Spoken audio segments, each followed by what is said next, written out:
Start.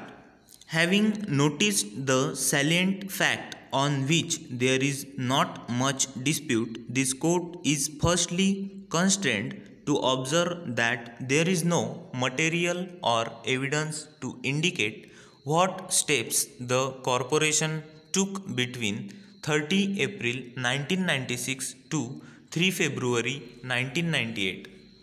There is not one shred of evidence to indicate as to whether any notice was issued to the petitioner during this period to participate in the disciplinary proceedings.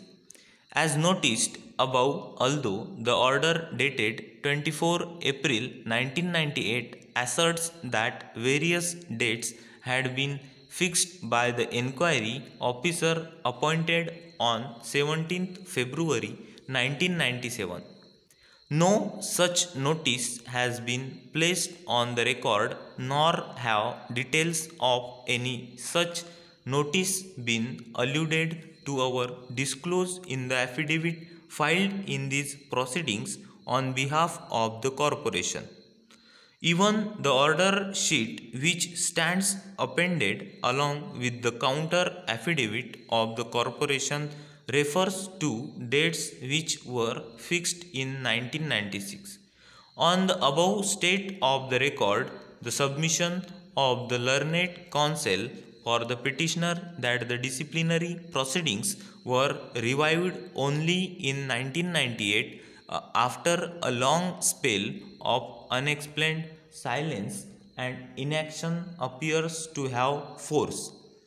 On 17 February 1998, the corporation, although being fully aware of the pendency of the disciplinary proceedings, proceeded to pass an order holding that the petitioner would be treated to have retired from service with effects from 31st January 1998.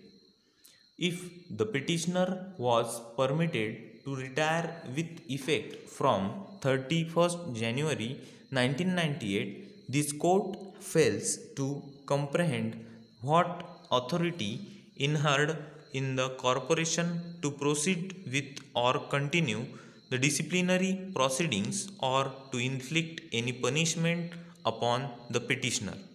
Para. As noted above, no statutory provision, rule, or regulation prevalent in the corporation was referred to or relied upon to sustain the continuance of the disciplinary proceedings after the retirement of the petitioner on 31st January 1998. Once the petitioner had retired from service, no authority vested in the corporation to continue with the disciplinary proceedings which had been initiated against the petitioner. Retirement of an employee cuts the cord which connects the two entities and severs all relationship of master and servant or employer and employee. The retirement of an employee brings the curtain down upon the relationship of employer and employee.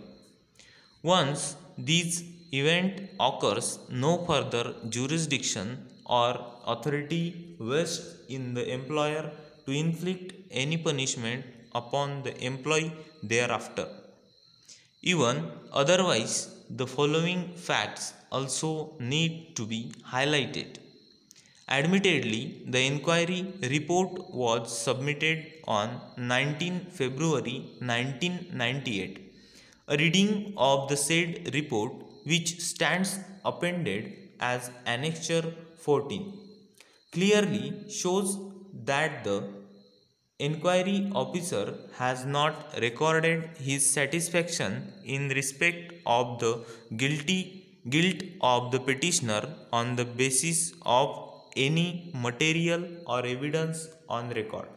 The only conclusion recorded by the inquiry officer is that since the petitioner did not cooperate with the disciplinary proceedings and that from his conduct it is clear that he does not want the proceedings to be concluded, he had no option but to record a finding that the charges stand proved. Over.